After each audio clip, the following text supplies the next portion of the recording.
if Sn equal to Np plus n into n minus 1 by 2 into Q, where Sn denotes the sum of first n terms of an AP, then the common difference is D ആണ് നമുക്ക് കണ്ടുപിടിക്കേണ്ടത് അല്ലേ. അപ്പം എങ്ങനെയാണ് കാണുക?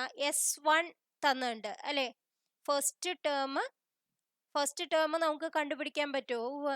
Sn തന്നിട്ടുണ്ട്, അപ്പൊ നമുക്ക് S1 കണ്ടുപിടിക്കാൻ പറ്റും അല്ലേ. S1 n-ന് 1 കൊടുത്താൽ മതി. അപ്പൊ 1 into P.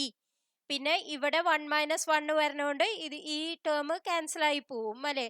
അപ്പൊ P എന്ന് മാത്രമാവും. S1 equal to P. S2 എന്ന് പറയുന്നത് എന്താവും? 2 കൊടുക്കുക n-ന്. അപ്പൊ 2P പ്ലസ് 2 into 2 minus 1 എന്ന് പറഞ്ഞാൽ 1 divided by 2 into Q. അപ്പൊ 2 ക്യാൻസൽ ചെയ്ത് പോവും. അപ്പൊ എന്ത് വരും? 2P പ്ലസ് Q ആണ്. ഇനി നമുക്കറിയാം S1 എന്ന് പറഞ്ഞിട്ടുണ്ടെങ്കിൽ ഒരു ടേം മാത്രം, അതായത് ആദ്യത്തെ ടേം മാത്രം. S2 എന്ന് പറഞ്ഞിട്ടുണ്ടെങ്കിൽ എന്താണ്? Sum of 2 terms, first 2 terms, അതായത് ആദ്യത്തതും പിന്നത്തതും കൂടി കൂട്ടിയതാണ് S2 എന്ന് പറയണത്. അപ്പൊ നമുക്ക് S2 ന്ന് S1 മൈനസ് ചെയ്താൽ നമുക്ക് എന്താണ് കിട്ടുക? T2 ആണ് കിട്ടുക അല്ലെ. അപ്പൊ S2 മൈനസ് S1 എന്ന് പറയണത് T2 ആണ്. അപ്പൊ നമുക്ക് T2 കിട്ടും. എങ്ങനെയാണ്? 2P plus Q minus P, അതായത് P പ്ലസ് Q.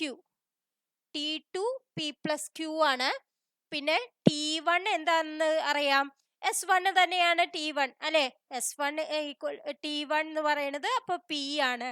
അപ്പൊ നമുക്ക് T2 minus T1 equal to എന്ത് വരും? P plus Q minus P, അതായത് Q. P ക്യാൻസൽ ചെയ്ത് പോവില്ലേ. അപ്പൊ Q എന്നുള്ളതാണ് ആൻസർ. D എന്നുള്ളതാണ് ആൻസർ. Thank you.